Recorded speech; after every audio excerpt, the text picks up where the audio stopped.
Welcome to another edition of Buck What You Heard. My name is Gene. You can reach me at Buck What You Heard. Remember, you follow me, I'll follow you back. And here we are, another week into quarantine. If you've been self-quarantining or, things, well, let's just call it the abnormal life. Basically, 2020 has been what I would like to call the abnormal life. You can't go hang out with your friends. You feel shamed if you run to the liquor store to get beer. Because you should be at home quarantining or whatever. So everybody's handling it differently. And I know for me, just being able to stay at home, that's kind of what I've been doing. And I'm joined tonight by my special guest, Evan Winter of Bucs Nation, one of the great writers over there. So many good, talented writers over there. But I really appreciate your work. How you doing, man? Doing great, man. So happy to be back on. It's been a minute, so always down to talk with you, and I'm glad we could make it work. Oh yeah, finally. Parenthood will do that, man. It totally upsets everything you think you're gonna do. The balance is definitely, and the equilibrium is definitely off kilter right now, but I'm finding out how to work everything back into the fold. So yeah. I envision more of this coming soon in the future. And that's how you become a juggler. You get to do that juggling act and keep up with everything. I'm at like 2 balls right now.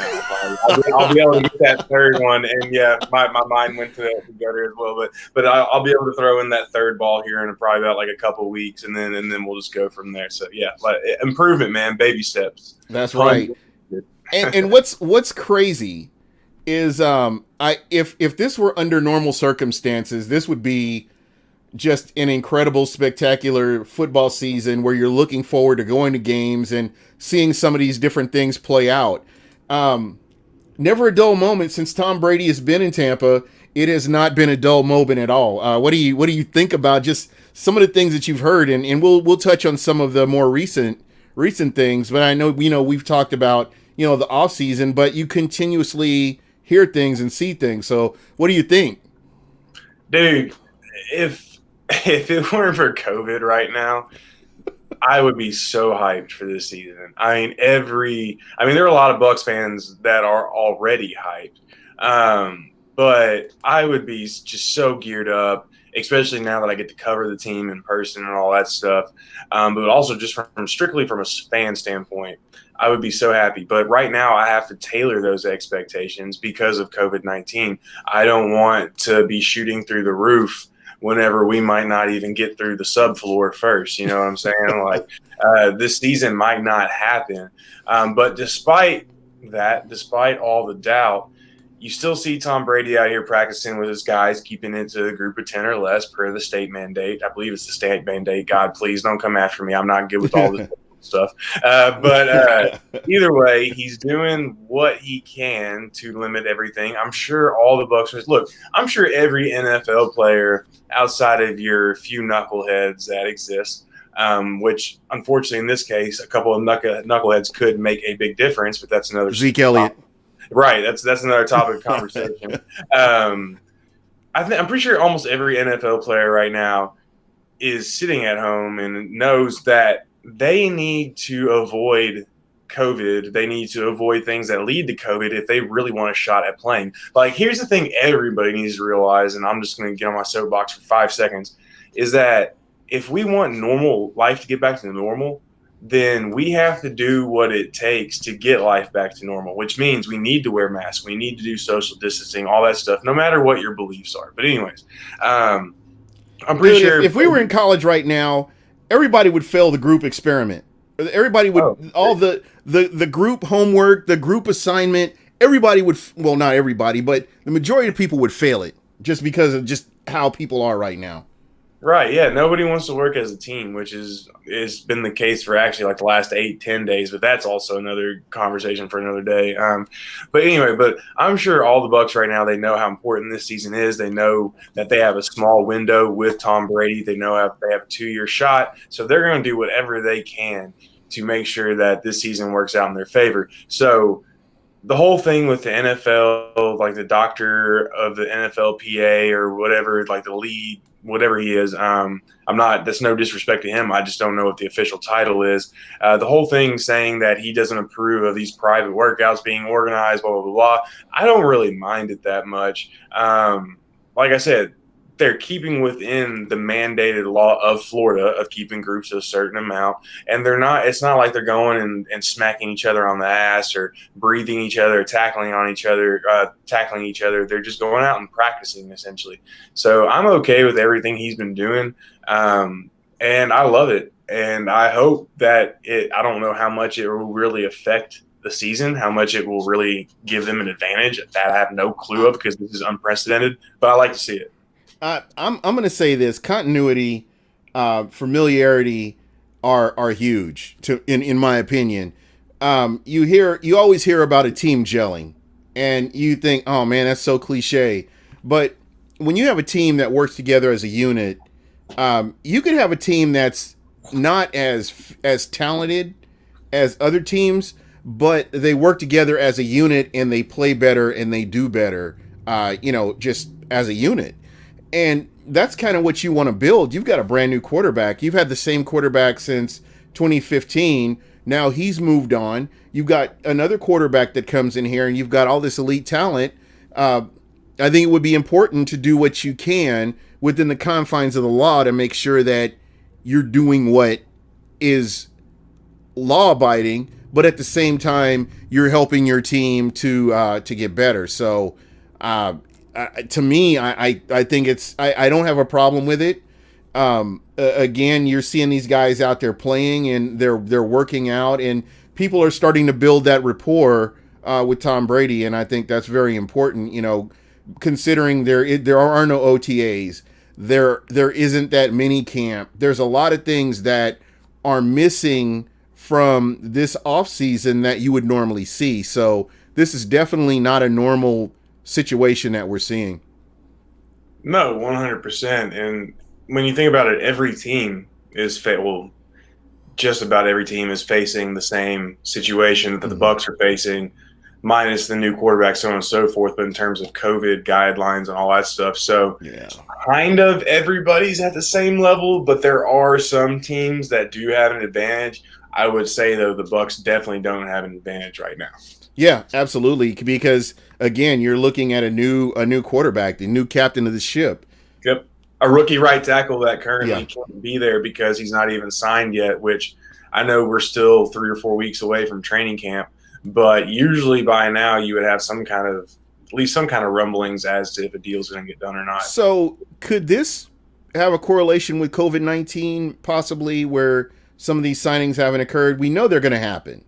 I just based on everything that's going on, we know it's going to happen. Just like last year when people were crying and complaining because your rookies hadn't gotten signed last year, and then they finally ended up getting signed. No big deal. We kind of move on. I think where people should probably be concerned is when game 2 and your rookie's not signed or something to that effect. But I really believe that they'll get everything worked out. I think you've got quality right now in all the right places, and I think they will get the house in order as far as getting these people signed. I don't know if COVID has anything really to do with it. You would think that the rookies took a physical during the combine or gave a physical, whatever the proper verbiage is, and all that checked out. The only thing that would really keep a deal from being held up is just who, a lot of times when it comes to signing rookies, they like to wait until the guys in front of them sign. So that way they kind of get an idea of what their market's going to be like. Granted, they already have a really good idea, but whenever, you're the eighth round, whenever you're the 8th overall pick, you usually want the 5th or 4th or 6th pick to sign before you do. Right. That way you can kind of figure out what you're worth. Yeah. But either way, I don't know, man. I like to have my rookies signed by training camp because you don't want a rookie missing training camp at all. Absolutely not. Right, and if they don't have a deal by then that time tends to get bad. Didn't Joey Bosa Didn't he miss Yeah, all the training camp? yeah, Didn't he not start like week 3 or something? yeah. I believe it was something like that where yeah That's crazy. he held out and it took him a little bit to get caught up to the speed of the NFL, but Right. he was fine after it all happened. I think it all comes back to who the player is that's doing this. There are some players that just have the ability to get caught up there. You have different talent levels, and I think that could play a factor as well. Well, yeah, Um, you even look at Tristan Wirfs, like just to go on your point, you're exactly right. Bruce Arians even said himself that Tristan Wirfs comes out of a pro scheme in Iowa, so or a pro style scheme in Iowa. So therefore, he's not necessarily going to have a huge head start, but he'll at least have some kind of idea of what a pro style offense is like that he'll be playing with or playing under in the NFL. yeah. And I do want to touch on something that this is probably the big news of the day. Wasn't sure if I really wanted to cover it once I figured out all the facts on it. Hey, you But got to talk about it, man. It got to. yeah, but according to Michael Lombardi is saying that it's possible that AB could potentially be coming to Tampa. Now, guys, if you guys know me, if you guys follow me on Twitter, I do not like Michael Lombardi. I think he's an idiot. And there's a reason certain general managers are no longer general managers in the NFL is because they're not good at their jobs. And they never were good at their jobs to begin with. So, I'm gonna put this out here like this. You can take it with a grain of salt. There is talk that AB could potentially be coming to Tampa. I'm not going to read a whole lot into it until it actually happens. My guy Bucs Skull gang in the house. He's been spot on. He called Gronkowski. He called Tom Brady. And now he had mentioned maybe a month or so ago about possibly AB coming here. So it's kind of a wait and see. We'll wait and see what happens. Again, if he does, this is a once in a lifetime opportunity where you can come back and reinvent yourself and come in and possibly play.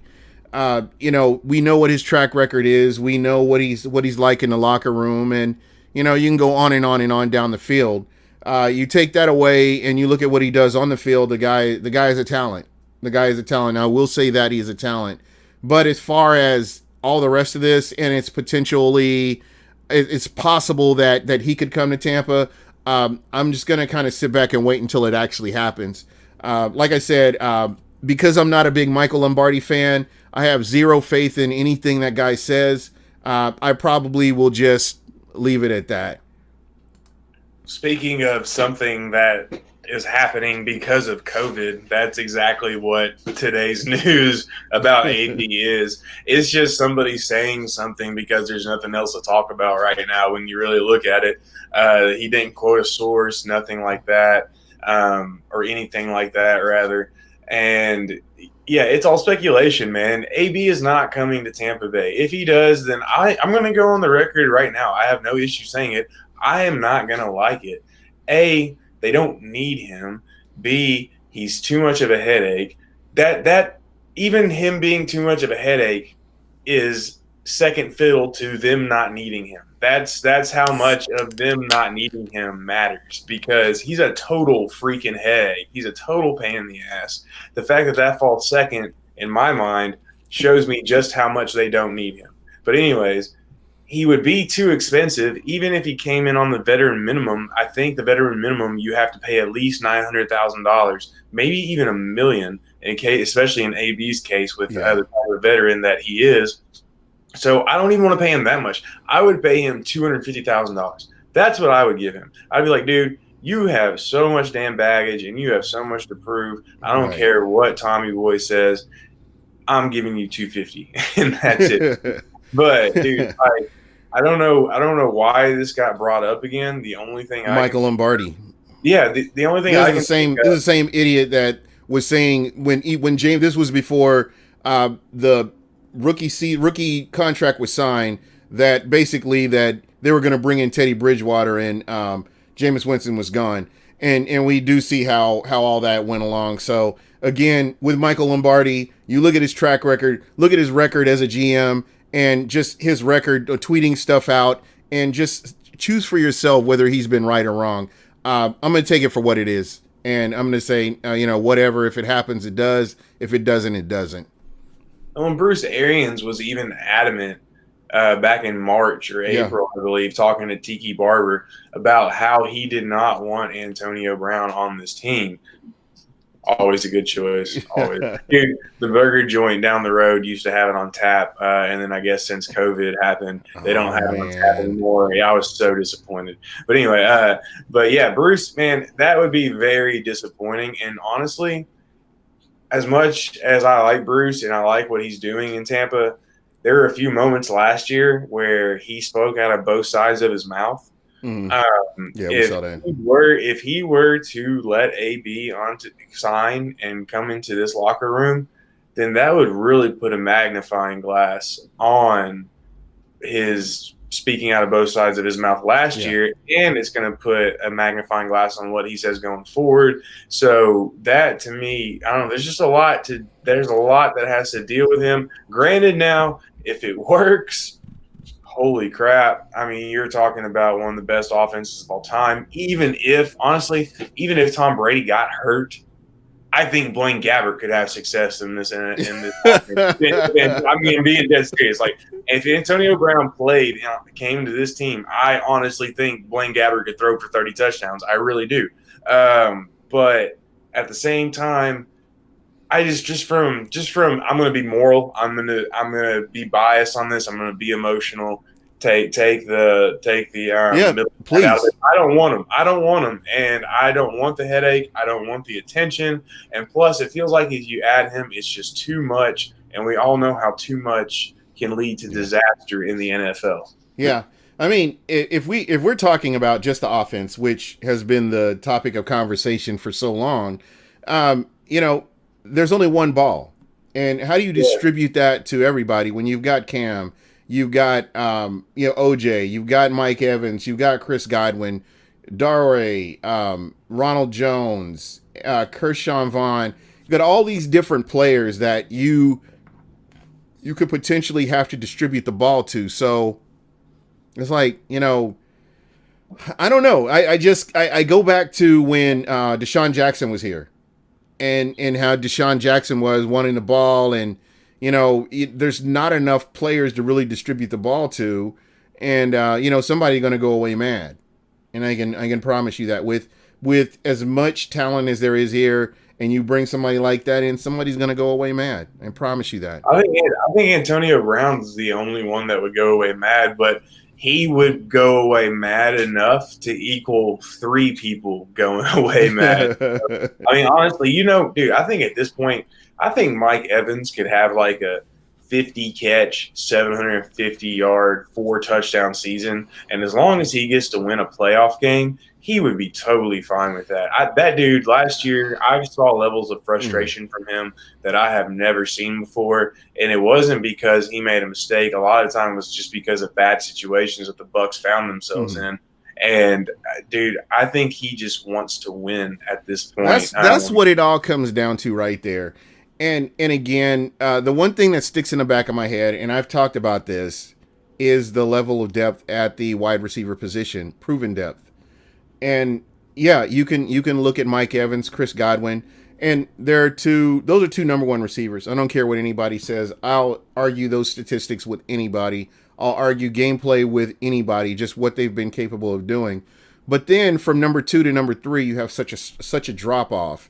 And if we go back to the back end of last season, when Mike Evans went down, hamstring, Chris Godwin went down, and you're looking at Rashad Perryman as your number 1 receiver for the start of a game, that scares me. It scares me, and I'm always concerned. Hey, what could potentially happen here? So there's a lot of things that are going on that will be going on. We know with the NFL, injuries are going to occur. It depends on when those injuries do occur, but we do know that injuries will occur. So it's one of those things again that we have to, you know, you have to hope that you've got enough people that can step up and be that guy when they're called upon. No, for sure, man. Yeah, I'm right there with you. Yeah, exactly why we get AB for the reason that again, you don't know what your rookie's going to do. There are players out there that we haven't gotten to see yet. I think there are a few undrafted free agents. I'm just curious to see what they do. With this team. Again, we don't know what's going to happen. I know, like I said, injuries happen. But again, is AB, is he worth that risk? Is this a guy that is going to just be out of control in the locker room, or you don't know what's going to happen, to be very honest. Look, yes, he is worth the risk. Yes, because odds are it's going to work out.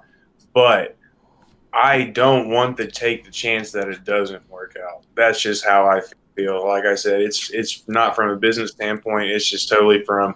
Plus, there's so many hurdles. If you just look at it logically, there's so many hurdles he has to clear first. He has to get over the sexual assault claim. He has to get past an NFL suspension. He has to get through a whole bunch of stuff before he can even come play for the Bucs. So if you just want to, have you even heard legally right down the line? It's still and legally where is he with the whole sexual assault? I haven't heard anything. I haven't read or seen or heard anything since it all came out. Yeah, it's just like it's all gone away, and normally that's something that does pop up.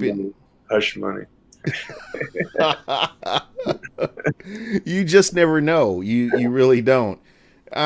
Let's see here. What if Vita, JPP, Shaq go down?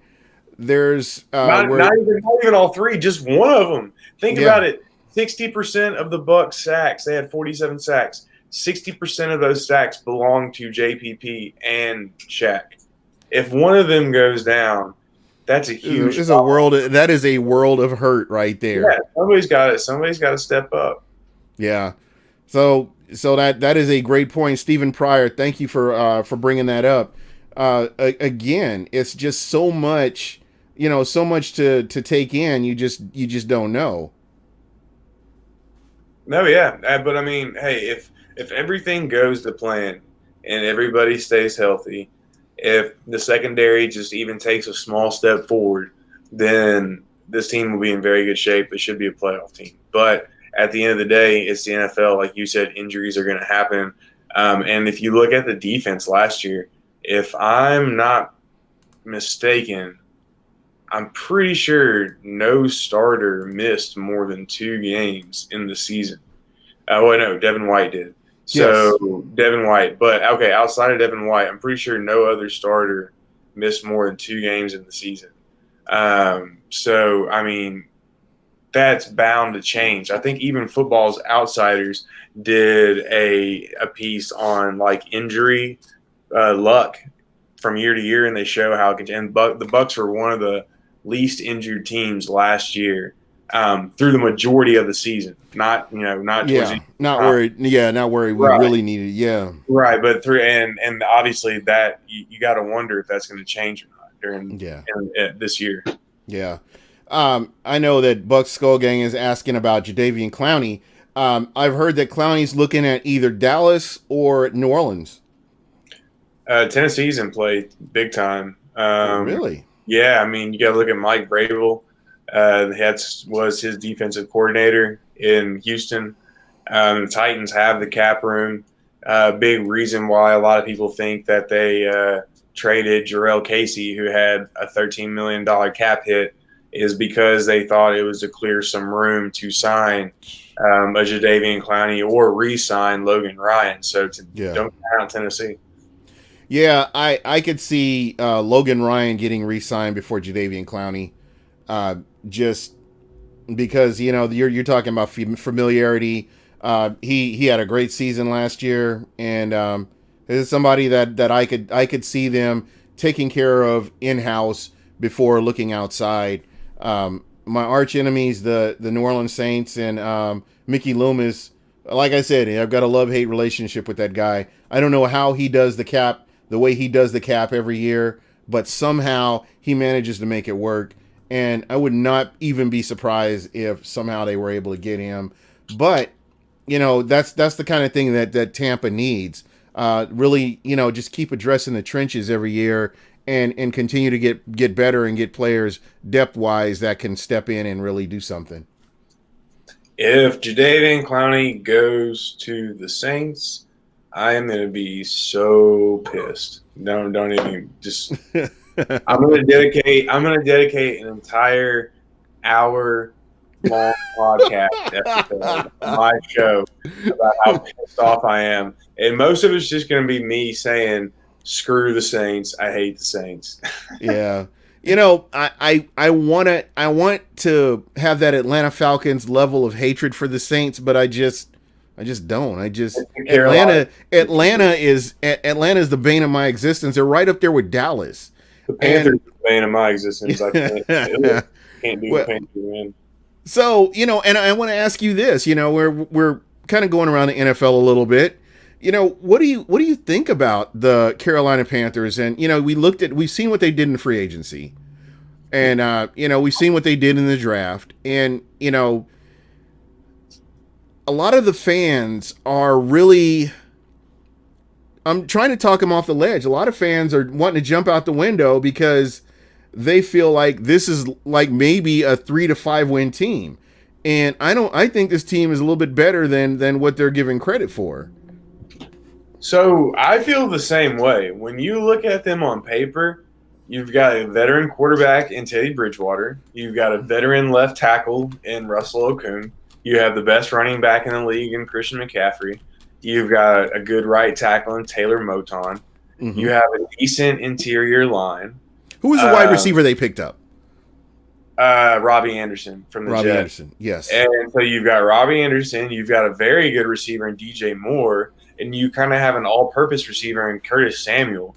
You would look at their offense and think with Joe Brady, the offensive coordinator, the guy from LSU, and then Matt Rule, the offensive coach, the head coach from Baylor, you would think that this offense should be pretty good if they can get good play from their inside of their offensive line. Mm-hmm. Now, granted, 3 to 5 wins sounds about right. Based off of Vegas's projections, they have them as, I think, the over-under 6.5. And then when you look at the defensive side of the ball, they have talent there too. KK Short's coming back from injury. They've got Gross Matos they drafted. They've got Brian Burns on the outside. Yes, Luke Kuechly's gone, but they still have Shaq Thompson. They've got Trey Boston at safety. And now they let James Bradbury walk, which I thought was stupid. But every single draft pick was for defense. So if that defense even makes some kind of improvement and plays well during the season, I don't see why this team – now I'm not saying they're going to be playoffs, but I don't see why they couldn't finish 8-8, something like that. Now, I've been doing – and think about this. Look at all the speed they drafted. These guys I mean, when we're talking about Ja Rule, or I call him Ja Rule, but Matt Rule, Matt Rule, that's his MO. He wants the most athletic, the most talented speed people that he can find. He feels like, and this is just listening to some of his interviews, he feels like he can put together a unit. It's not like, I've got this guy, I've got this elite player here, and we build around this elite player. No, you build a unit, and you plug and play, and you have people that you can put in, and you can do so much more with a team playing as a team, as opposed to having elite players here and here and here, but just having quality players across the board is kind of where he's going with this. And it's going to be interesting to see if everybody buys into what he's saying. And he's not going to put, and I hate to be cliche, but he's not going to try to put square pegs in round holes. Exactly. He's going to play to his players' strengths. And like I said, if this defense, man, if it just even plays at a mid-level, then there's no reason to think this team can't be competitive. Now, granted, I'm doing a way too early preview series on my podcast, and the guy that I've had to come on to represent the Panthers, he covers the Panthers. His name's Steven Toronto. He's very good. Y'all should check him out. SToronto92 on Twitter. He says that Vegas's predictions are absolutely right. That you should not expect this team to win more than 6, maybe more than 6 to 7 games this year, which, he obviously knows more than me because he covers them. Right. So, they might not be more than a 5-win team this year, which, hey, I will have no issue with that whatsoever. You know what? I won't either. But I will say this: everybody that I've talked to has pretty much written off Teddy Bridgewater. They feel like he was in a good situation with New Orleans. Oh, I mean, you've true. got the best offensive, one of the best offensive minds in the NFL. Okay, hold on. This just popped in my head. Let's pause right there for a second. So everybody's saying he was in a great situation in New Orleans, right? Right. And people are writing him off still, and that's the reason why. These same people would probably say that Jameis Winston is better than Teddy Bridgewater, right? I'm sure they would. Okay, so what if Jameis Winston gets a shot in New Orleans and it doesn't work? He doesn't play well, and he doesn't play well like Teddy Bridgewater does. Does that mean that Teddy Bridgewater is better than Jameis Winston? I think Teddy will have to hold up his end of the deal and make the Carolina Panthers competitive. I think a bigger part of that would be, again, I guess that is the biggest part, making them competitive, really, and making sure that they're in games, and he's not the reason that they're losing games. And I'm thinking that would probably be the biggest part of it. But again, on the back end of that, you have to look at, Jameis Winston. Does Jameis Winston overcome the turnovers? Does Jameis Winston make good decisions? Is New Orleans in every game? On so on and so on and so on. He's going to have to go out there and show, hey, when the time comes and his number gets called, he's got to be able to go out there and do what he needs to do as well. So it's kind of both of them. It kind of reminds me of Bill Belichick and Tom Brady, because you have Bill Belichick, and I know in his mind he's the straw that stirs the coffee in New England, and Tom Brady, a guy who nobody expected to do what he's done. I'm sure in his mind he's looking at his legacy and he's saying, no, I'm the straw that stirs the coffee. I'm going to show you. I'm going to go to Tampa, a team that's been exercising futility for well over a decade, and we're going to make them competitive. And there, you'll see. So I think, and I could be wrong here, but that's kind of how I look at the whole Jameis Winston, Teddy Bridgewater. They both have an opportunity to do something when their number's called. Teddy, because he's a starter, will have more of an opportunity. But if Jameis Winston does decide, if it does come up where there's an injury or there's a play where Jameis Winston's able to come in, I'm sure we'll see him in the game. It's just interesting to me because, a lot of people are using Bridgewater's situation in New Orleans as a reason to be hesitant about him playing well in Carolina. And I see what you're saying about, he's got to play well in Carolina to prove that. But let's say Winston doesn't do well, and it took him it almost, I don't know, to me, it almost seemed like the Saints were, and this is just my opinion, it seemed to me like the Saints were kind of a last resort for him. Mm-hmm. So if the Saints were a last resort for him at this point, what if he doesn't do well? Will he even get another shot? Yeah. But those are just obviously answered. Well, it's interesting because Teddy Bridgewater was in the same boat, sort of. Right. No, definitely, especially with his injuries and all that. Yeah, stuff. And he played for the Jets for a little bit, right? Yeah, he played for 1 year. Yeah. He played for 1 year with the Jets, and it was not impressive at all. Wait. Hold on. Let me go back. No, he didn't. He just went Minnesota. Minnesota? Well, hold on, I'll check. I'm getting ready to look right now because I'm almost positive that he went somewhere else, and old age is just a factor. Saints. Minnesota and New Orleans. I was thinking of Geno Smith is who I was. Okay, Geno Smith is who we were thinking about. But again, this is a guy that he's come back from catastrophic injury. Like, I don't. You never would expect somebody to come back from the injury that he has, and he's come back and he's maintained being competitive, and now he's got an opportunity as a starting quarterback to really show what he can do. Oh, that's what it was. Teddy got traded to the Jets in the preseason. That's what it was. Okay, gotcha. That's okay. Then that makes sense. That makes sense. But again, here's a guy that he's got an opportunity to do what he needs to do. I think what you're seeing is like with Teddy, like with Cam Newton. Cam Newton, another example. You've got a bunch of bums out there in backup quarterback positions that are getting paid millions of dollars. And here you've got a guy who's a couple of years removed from being the NFL MVP. And, he's taking league minimum, or wouldn't want to say league minimum, but he's did the deals of the contract come out? I haven't seen. No, they have not. Okay. I shouldn't say, and I let me retract that real quick. I'm going to say league minimum, but I'm saying he's definitely not getting paid what he should be paid. He's not getting paid his worth. Not even close. And I know a lot of people were worried about his injuries, but they shut him down towards the beginning, almost the mid part of the year. And, he's been able to rehab and get himself in shape. And he's working hard, and he's putting himself in a position to where he wants to show people what he can do.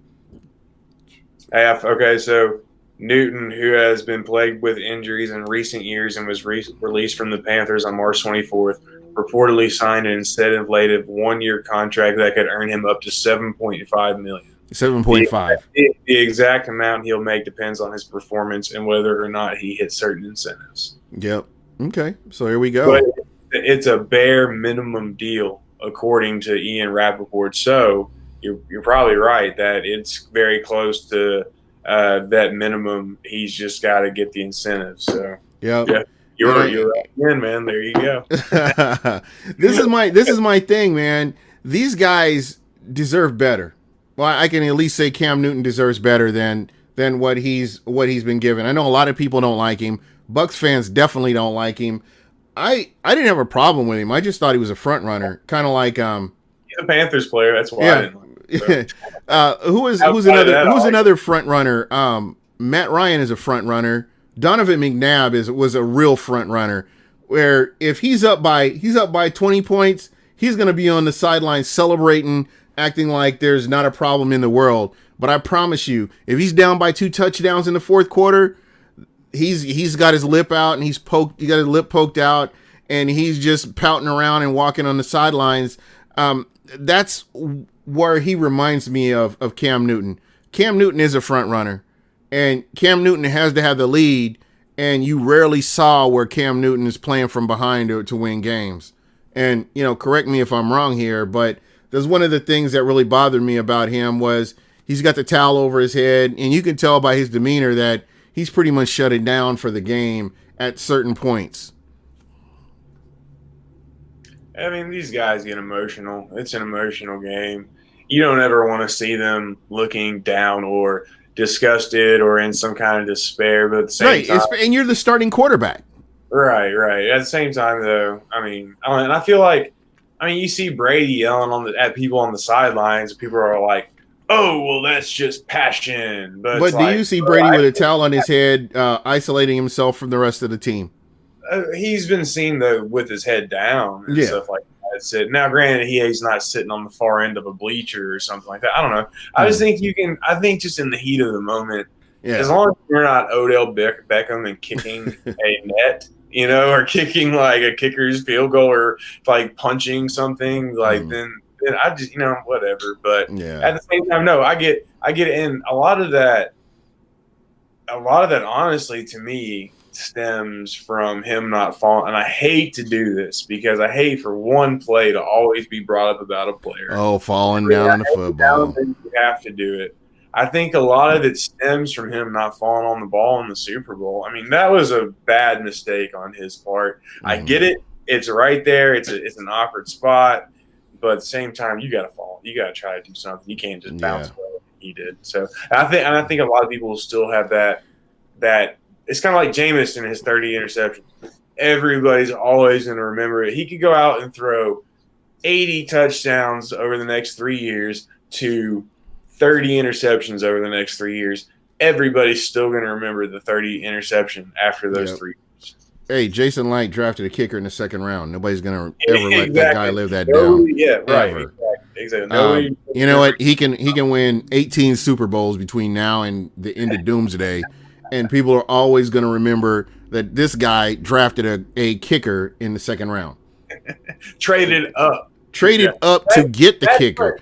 Traded up to get said kicker. That's always been my thing. It's like, damn it, dude. Not only did you take him in the second round, you Mike Nugented him, but you traded up. You gave another draft pick to get, like, I remember when that happened, because I was really happy with the VH3 pick that year. I wasn't. I was pissed. I was happy with the Noah Spence pick. And I was like, okay, this is a pretty good draft so far. And it's like, ding, oh, straight up. I'm just like, okay. I'm like, F this draft. It's over. I'm out. And I did not care who they took after that. And guess what? All those players are off the team now. So it doesn't I think there's Ryan Smith is the only player left from 2016, right? Right, yeah, Ryan Smith, sorry. So, yeah, only one of those players is still on the team now. So, but yeah, man, and again, I was furious because I was like, you got Sheldon Rankins right here. Just go ahead and grab Sheldon Rankins. Just get him. They had Von Bell. Yeah, that's what I'm saying. I'm looking right at Sheldon Rankins. I'm like, okay, and I'm doing the podcast at the time, and I'm like, okay, the Bucs are getting ready to get Sheldon Rankins. We're getting ready to do something in the trenches. Here we go, and they pick up. They could have had Yannick Ngakoue. They could have had Yannick Ngakoue. Yeah. I mean, it's absolutely ridiculous how bad that was. Yeah, that is one draft that I would love to forget. That's why I'm kidding. So, for you, I know that this really tests your creativity at times like this where everybody is basically quarantined. You got to come up with ideas, and this is the worst. This is like an extended off season is the worst, because to me, when I think about the NFL, the off season is the worst, and I don't think there's anything you can compare to the NFL off season. Yeah, right now usually you'd have rookie mini camps that have happened. You'd kind of have an idea of what undrafted free agents might have a shot at making some noise in training camp, what rookies look good during the mini camps. I think Bruce Arians said at one point they've lost over 400 reps due to coronavirus. So there's a lot that's being missed out on right now. What I've just been doing is, even though we don't know how much of a season there's going to be, I'm still here lately. I've been approaching the season as if it's going to happen, and I've been previewing every team and just looking at what they did during the offseason, how they got better at what they were bad at last year, what they were good at they might be bad at this year, so on and so forth. And it's been a lot of fun, man, and it honestly has helped with my preparation just around the league in general. So that's one thing I would recommend to everybody right now, is for them to just start researching other teams, because right now we know what's going on with Tampa Bay. We know who the quarterback is. We know what's going on with the running backs. We know what's going on with the offensive line. We know we know all the storylines and everything right now. So learning about other teams will get you better prepared, just like absolutely. The players are doing for just for figuring out what's going on during the season in general. I think the one game, if I had to circle one game on my calendar this year, it's going to be the Kansas City Chiefs game. Because that's perfect, because I just did the preview for that on my podcast, the last episode. Dude, that is going to be such a fun game. Actually, one of my bold predictions in the preview was that it's going to be over 80 combined points in that game. I think it's going to be an absolute barn burner, man. I'm going on record saying that Tampa is going to win that game. Ooh, I'm going on record saying it. I like it. Hey, you know me. I don't know why, but I think you bring all the hot takes out of me. I just have to throw a hot take out there, when I can. Hey, I don't know what Tampa Bay's going to do whenever the Chiefs line up in 3 wide. I don't, because when you look at it, they have so much damn speed. You've got Sammy Watkins, who's 4'4". You've got Tyreek Hill, who's 4'3". You've got McCall Hardman, who's 4'3". Then you've got Jamel Dean, who's 4'3". You've got Sean, who's 4'4". But then I'm over here looking at Carlton Davis, who's running a 4.56, who also you can't really put in the slot because he doesn't play the slot that well. If he misses a jam on one of the guys on the outside, let's say he's on Tyreek, which I don't think he will be. I think Jamel would be on him. But let's say he's on Tyreek and he misses a jam at the line, or he tries to play off, and Tyreek gets him on the little dino route, or dino stem rather. Mm-hmm. Man, I just think it could be a really long day for the Bucs, and I don't know what's going to happen in that game. Bro, I honestly, Kansas City has not beaten Tampa since 1993. 93, yes, 93. Sir. The last time. Bucs have won 4 straight since 99. Yep. And the game that really that I really enjoyed was when they went to Arrowhead, and Jameis Winston had an incredible game. Yep. And they were doing the tomahawk chop that they stole from Florida State. And it was just hilarious because Jameis Winston is getting hyped up. And they're thinking when they do that, teams get intimidated by it. And they're like, oh man, I don't know what are we going to do? Jameis Winston is getting all excited about, hey, they're doing our thing from Florida State. And, he wasn't fazed by it. And that's the one thing that I will never forget about that game. And I don't think I had to explain this to people because, I went to KU, and I've got a lot of friends that still live in that area. And, just kind of explaining that, hey, man, he went to Florida State. That's where the whole tomahawk thing originated from, and so on and so on. But, yeah. Anyway, back to the question that I had. One of the people in the chat was asking, this is a really good question for you. Who's under more pressure? Is it Matt Gay or Donovan Smith, in your opinion? Donovan Smith, 100%. I mean, if you're talking in terms of losing your job, Matt Gay, because kickers, obviously, if the Bucs are going to if the Bucs are going to cut a second-round pick that was a kicker a year after he had a bad year. Matt Gay, first off, let's get one thing straight. Matt Gay had nowhere near as bad a year as Roberto Aguayo. Roberto Aguayo, I don't think, made more than 4 field goals in a row at any point during his rookie season. He didn't. Matt Gay made 17 in a row at one point, or 16 in a row, one of the two in his rookie season. He made 17 of 18 after the Giants game. I know that for a fact. So to me, it's Donovan Smith, because the Bucs could save $14 million next year in 2021 by cutting him with no dead cap if he doesn't play well this year. And I think that's the way they set up that contract to do that, right? I don't necessarily know if that was the goal. I can understand only giving him a 3-year deal, but honestly, if I'm a player, I want a 3-year deal, because if I play well during those 3 years, that gives me a chance to re-up my contract to the market value every 3 years. Whereas you sign a 5-year deal, by year 3, you see how many players want a new deal by year 3 or 4 of a 5 or 6 deal. By that, you're missing out on the market. And let's say you get hurt in year 4, well, boom, all of a sudden your salary value is going down. So, to me, if I'm a player, I want a 3-year deal. But anyway, I don't really know if that's why they set it up. I think that's just Mike Greenberg doing his thing, because he's a genius when it comes to this stuff. But it's definitely Donovan Smith, because even if let's say Matt Gay has a good year, the Bucs would only save maybe $800,000 cutting him the next year, whereas they would save $14 million cutting Smith. So it's definitely Donovan Smith by far. So what do you do? I mean, in instances like that, I mean, I know we're all going to be keeping an eye on Donovan Smith, and I think a big part of it is going to be how well does he protect Tom Brady.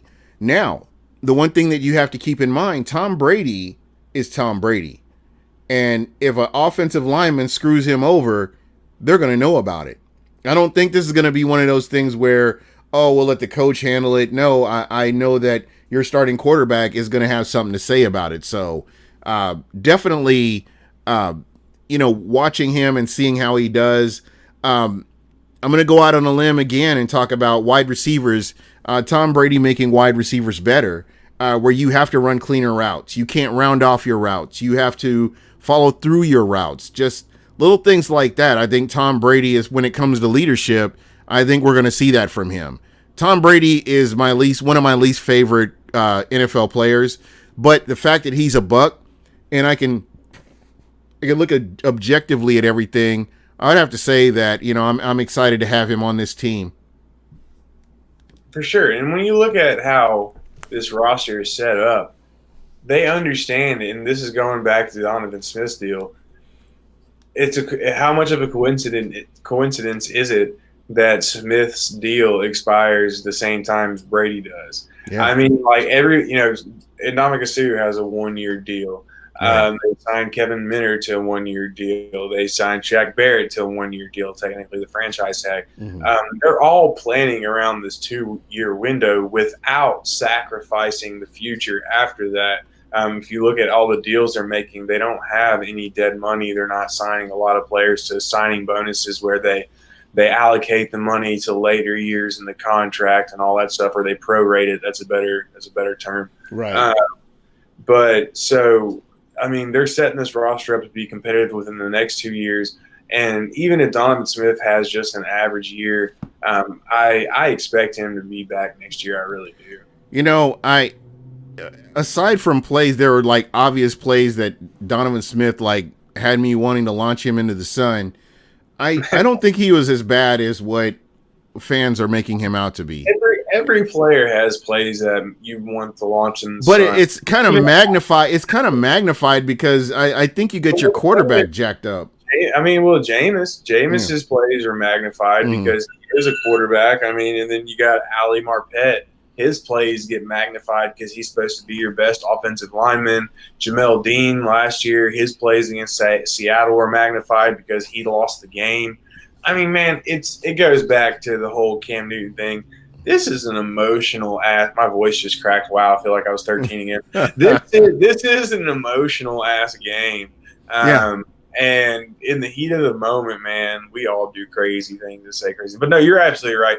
Donovan Smith, man, there are just some plays where I'm just like, I'll literally just be like, my hat right here and everything is like doing the whole, surrender cobra, like, oh my God, like, what are you doing? Like, bro, I'm sitting there talking. He likes to use that punch, and when he misses on that punch, it's a bad situation. Feet are bad too. His feet are so bad sometimes. And the thing is, he corrects it, and then a few plays later, you see it again. Right. I just think he might get too overconfident. I don't know. Yeah. That's all between him and Harold Goodwin. There you go. Ken F is asking, who will be your 2 starting cornerbacks? Davis, Bunting, or Dean out of the 3? Who do you see as starters? Well, Todd Bowles is saying it's going to be Sean Murphy Bunting and Carlton Davis in base. And then when they go to nickel, which granted nickel is a sub package and your sub packages are ran a lot more than your base. Yeah. So technically, if you're starting in the sub package, you're starting. Mm-hmm. But he said Jamel Dean and Carlton Davis are going to be outside with Sean Murphy Bunting playing the nickel. So technically, it's going to be Sean Murphy Bunting and Carlton Davis. But if you look at snaps wise, it's going to be your 2 outside guys are going to be Jamel Dean and Carlton Davis. Yeah. Folks, and I think this is something that we kind of need to change our mindset on, because I know a lot of people are worried about who's going to be your starter. I think what it's going to come down to is who's going to play the majority of your snaps. Right. I think is where you really need to be looking. I know it's cool to, talk about being a starter or whatever, but I've seen players that didn't start and they give valuable minutes throughout the season. So I understand where people's minds are when it comes to starters, but at the end of the day, it's, how many reps do you get and how much are you contributing to the team being successful? Starter specifically means who comes out on the field for the first snap of the game. There you go. That's all it means. If you're not on the field for the first snap of the game, then you didn't start the game. That's Yeah. all that is. That's Yeah, all. that's basically all it is. And what you have to consider is, how much are you contributing to a team being successful? I would be happy not being a starter if I could come in and give meaningful minutes and just make things work. So that's kind of how I look at it. And I think early on, I mean, when you go back to the 90s and early 2000s, I mean, you can go back into the 80s even. If you were a starter, you were a starter, and you were getting ready to play for meaningful minutes. Now, the way the NFL is structured, there are players that they don't start, but they come in and they play some meaningful minutes. And that's what leads to free agent signings that end up you're kind of like, why the hell did we give this guy this much money? I mean, Kyler Fackrell he now plays for the New York Giants. He played for the Green Bay Packers before that. He's a perfect example. I think he's making $8 or $9 million a year now. Led the Packers in sacks 2 years ago with 10.5 sacks. He's just a really good role player. I mean, Carl Nassib, boom, right there. I don't know why. There you go. Sorry, I'm right an idiot. There. Three-year, $24 million deal, if I remember correctly, $8 million a year. And that's because people saw what he could do as a rotational player, and they believe that his skill set will translate to a guy who could be a starter. And honestly, I think the Bucs are going to miss him a lot next year. And I've said that with you plenty of times. Yeah. And I really do. I'm going to say this. Defensive coordinators know who the players are. For sure. 100%. In the story. As long as your defensive coordinator knows who your players are, that's going to be the most important part right there is, that they're game planning for you and they know that you could be that difference maker. Let's see what, you can tell that's your favorite hat. Buck the World is talking about your, Tennessee hat and it's saying you can tell that, that is your favorite hat. Yes, sir. I've had it for like 8 years now. I'm a Jayhawk alumni, and I don't know if I had to say my second favorite team, it had to be USF. I would go South Florida because I'm a Tampa guy, so there's that. I'm strictly going to say Vanderbilt just because my wife's a Vanderbilt. There you go. Oh, that's a good point. T Smitty 3000 says Chris Harris Jr. didn't start. He didn't start at cornerback when the Broncos won the Super Bowl, which is a great point. Say it again. Sorry, the baby was crying. What was that? Oh no, he said Chris Harris Jr. didn't start at cornerback when the Broncos won the Super Bowl. Yeah, probably because he played nickel. I'd imagine. Yeah. He probably and then that goes back to a lot of teams are going to come out in their base offense. But yeah, Chris Harris, if I'm not mistaken, is primarily a nickelback, so that's probably why he didn't start in the Super Bowl. Somebody's not happy. Yeah,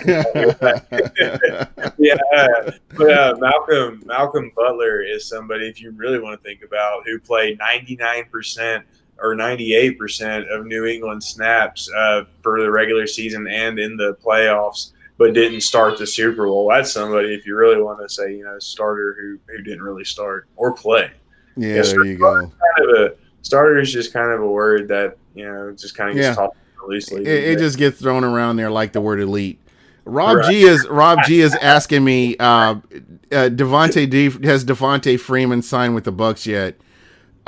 What is the deal? I'm shocked that nobody's picked him up. Is it injury related, or do you have any idea why he's still on the market? I have no idea. I guess the devaluation of running backs these days just blows my mind. It's almost it's not disrespectful. It is disrespectful. It's absolutely disrespectful because these guys take just as much of a beating, if not more, than your quarterback, your offensive linemen, your linebackers, your defensive linemen. I mean, it's one of the most physical positions.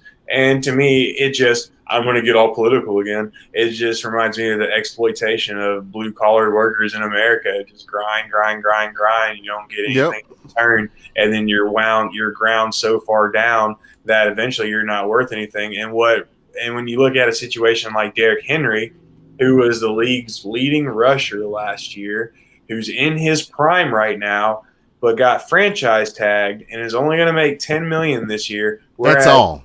Whereas 15 years ago, he would have signed a 3 or 5 year, $60 million deal, and he would have made $30 million, not necessarily in a cap hit, but $30 million in cash this year. So what happens, and that's why the franchise tag sucks, because what happens if he tears his ACL this year? He's done. Exactly. He's done. Nobody's going to pay him $10 million a year after that, so he totally missed out on a chance to make some absolutely good money this year. That's why the franchise tag needs to go away, and that's why. Dude, I don't know about Devonta Freeman, man. I don't know why he's still on the market. And the CBA, the CBA didn't do running backs any favors at all. No, they didn't do anybody any favors. They just bowed, but at the same time, the players can't do anything because for some reason the owners have some stupid grip on them, which they shouldn't, because without the players, the owners are not going to make any money. So it's just dumb how it all works out. Yeah, I really wanted the what is it, the WWE Football League. I wanted any other football league I wanted them to work, because there should be other options other than the NFL. There should be other quality options. I know there's not, and there probably won't be, but there needs to be other options for these players to, not just risk their career and their future health after football for minimal amounts of money, but it should be better for them. Yeah, they used to have a lot of arena leagues. The NFL had NFL Europe, right, which produced Kurt Warner, Jake Delhomme, Cameron Wake, produced some players, but granted, like you said, it's still a means of living. And I enjoyed the NFL Europe, but it also gives fans another outlet outside of the NFL. But I think, honestly, man, they've just realized the market that they have, and they are just seizing on the opportunity to make as much money as they can. So, all right. Well, dude, I know that you've got parenthood duties and stuff like that. So what I'm going to do here, I'm going to get these hot seat questions, because I know you didn't think I forgot about that. Because I didn't. But it's pretty. Thank you again for coming on. Is one of those things that I appreciate when you are able to come on and talk a little bit of football and just kind of get your thoughts on what you're seeing. And again, it's great to have that. So if you could tell everybody how they can get a hold of you. Find me on Twitter at Evan_Winter. That's EVAN_WINTER. BucsNation.com. That's where you find all my written work. We've also got Bailey Adams, Gil Arcia, James Harrison. Wow, they're going to kill me for that. David Harrison, James Yarko, Gil Arcia, Kyle Marks, Chris Shaner, John Marchand. All those writers, they're awesome as well. And then also check out the North and South podcast. I've got a Twitter account for that. It's at North and South B1. Dude, what are you doing with that, man? Are you able to get on very often? Honestly, I forgot the password. So I don't do anything with it. So if you don't want to follow, I won't blame you at all. No, there's no such thing as wasted follows. There just isn't. Unless you're one of the accounts that end in like 8 numbers or something like that. Yeah, one of those. Yeah, or you have the little egg picture on your profile picture. Yeah. My favorite is like when you picture of the girl that's like obviously stolen from somebody else's profile. And it's like exactly. I look for a good man. I have $34 million I want to dump into your account if that's okay with you.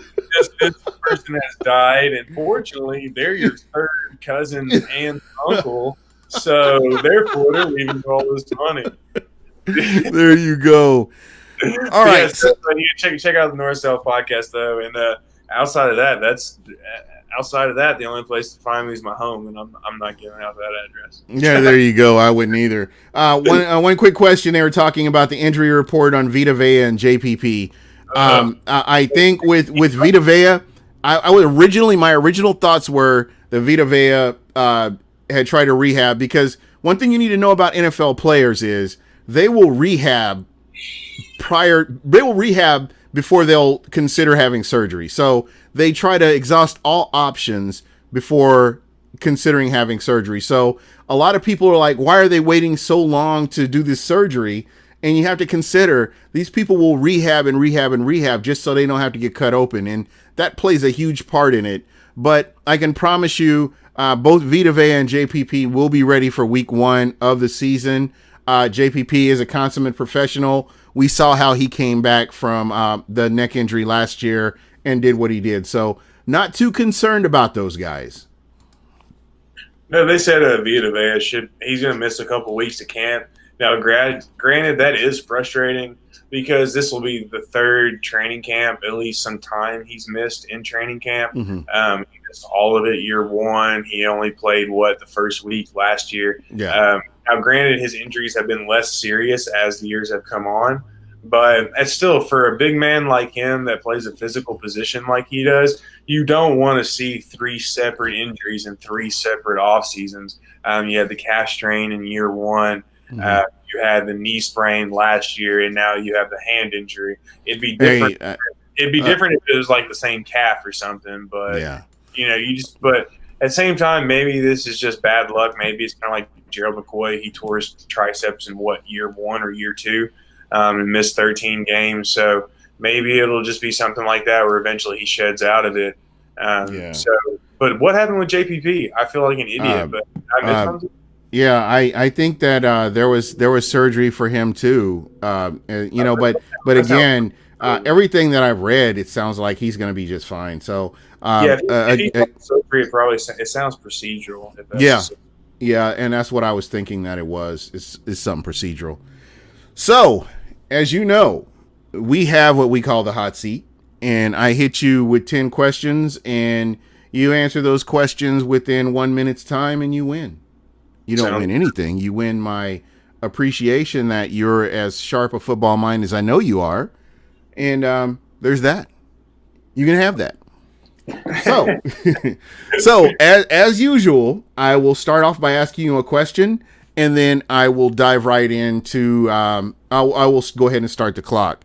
So the first question, Mason Rudolph is an NFL starter, buy or sell? Sell. All right. The Buffalo Bills will make it to the playoffs. Buy or sell? So. Drew Brees will retire after the 2020 season. Buy or sell? Buy. What wins championships, offense or defense? Defense. Dungy or Gruden? Oh, my God. Dungy. Dome or open air stadium? Open air all day. Michael Thomas is the biggest crybaby in the NFL. Buy or sell?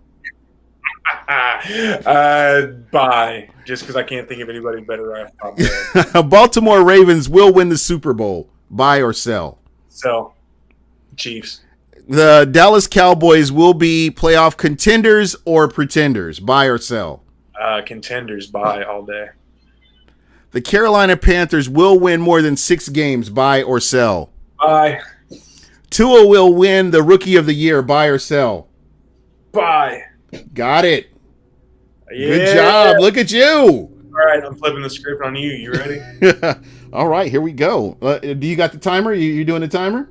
Yeah, hold on. Okay, hold on 1 second. I'll read the first question, and by the way, JPB had knee surgery, so that's something. That's a little something to watch out for. Yeah. All right. So I'm thinking it's procedural, but here we go. All right, ready? Cam Newton starts more than 8 games with the Patriots. Bye. Vita Vea misses half of training camp due to his injury. Bye. AB plays in the NFL in 2020. Sell. Dalvin Cook does not play in week 1 due to the holdout. Bye. The NFL starts on time. Sell. Colin Kaepernick is on an NFL 53-man roster come week 1. Bye. Shaq Barrett gets a new deal before July 15th. Sell. Shaq Barrett leads the Bucs in sacks in 2020. Bye.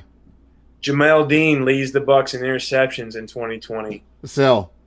And Rob Gronkowski leads the Bucs in touchdown receptions in 2020. Sell. Boom, you got it. How many seconds was that? 49. That's like a record, man. You killed it. I love this stuff. I could do 15 questions in a minute. Yeah, for That's sure. what we need to do for me next Yeah, time. for sure. All right. Well, I'll write up 15 next time. Well, dude, again, if you guys just joined us, I'm joined with Evan Winter, and we just finished playing Hot Seat here. You got your questions, and you know what, guys? If you come up with questions, DM them to me on Twitter. Hit me up on DM, and I'll make sure to shout you guys out for coming up with questions. That's it's a lot of fun. And as we get closer to football season, I'll do a little bit more. I'll try to what I want to do is try to reward people for listening and checking out the show. I've just been a lazy bastard, and I know I have been, and I know I always say that I need to do better, but I don't. But again, it was fun. I enjoyed this. And Shooter in the Stash. Look, Shooter in the Stash shows up at the end of the show. Late. Better late than never. Here, let me make sure I get this up here. Yeah, so again, guy, thank you so much, Evan, for coming on. You're greatly appreciated. Congratulations on parenthood, man. You're gonna have some very enjoyable moments, and it's gonna be worth it. I mean, when you're looking at your child getting married, or when they graduate, or whatever major accomplishment occurs, it's gonna be so worth it. As a parent, I just want you to know that. I appreciate it, man. I can't wait for all that to come. All right.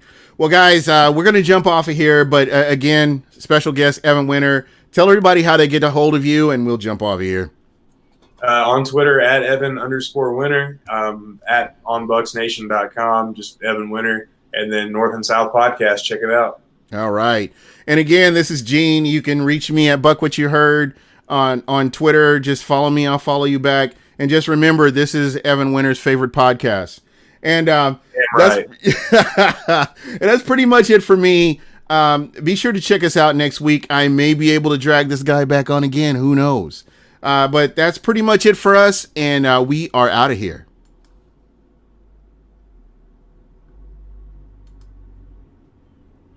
I think we're out of here. If it won't let me go out of here. I still got the red dot in my corner.